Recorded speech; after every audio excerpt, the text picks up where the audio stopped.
Hi, everyone. It's Wednesday, April 1st. Feels good to say April, doesn't it?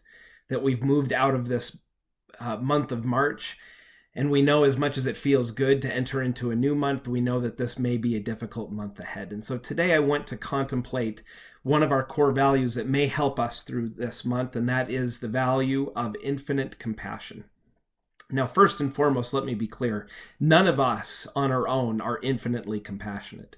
All you have to do is ask my wife Angela or Sam or my parents or other folks that I'm close to, that when I hit my limits, when I'm burdened with anxiety or my plate is just too full, I'm not the most compassionate one in the world. And that all of us have a limit on how compassionate we can be with one another. And so the question is that if we're called to practice compassion, but we know that that's limited for ourselves, where do we go to when we hit those limits? And that's really what this term infinite compassion is about, is that we recognize for us to be compassionate with others, we have to know that there is a source of compassion that we can go back to be able to be filled up. In today's devotion that I linked to by Brian McLaren, he talks about God as the compassionate one, a source of compassion for us, and that a meditative practice that we can enter into, that when we are in crisis or in distress or anxiety or whatever that state may be, that we can reach out to this source of compassion with the word help.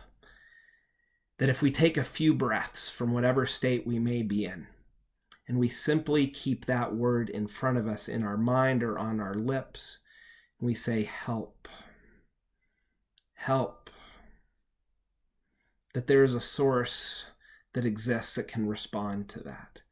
And that as we say that and meditate on that word, perhaps it can lower our anxiety and our state of restlessness. And from that point, we can begin to contemplate what is another word that we need to bring before God. Brian McLaren offers a number of them today.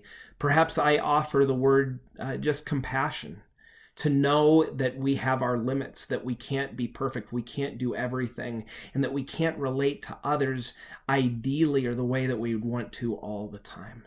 And that we know that we can return to God, receive forgiveness and compassion for our limits that we exist within. And from that point of spending some time in rest, in quiet, of reaching for this source of infinite compassion, that we ourselves may be filled up, so that when we go back into our relationships with others, our intimate family members, our friends, our neighbors, or perhaps even the strangers that we will meet in the grocery store in these days, that we can relate to one another with just a little bit more compassion, a little bit more kindness, a little bit more generosity of spirit for one another. And that as we do so, as we practice being filled up with compassion so that we can practice compassion with others, we will begin to see this world be transformed, to be more compassionate in the way that we wish we could see it.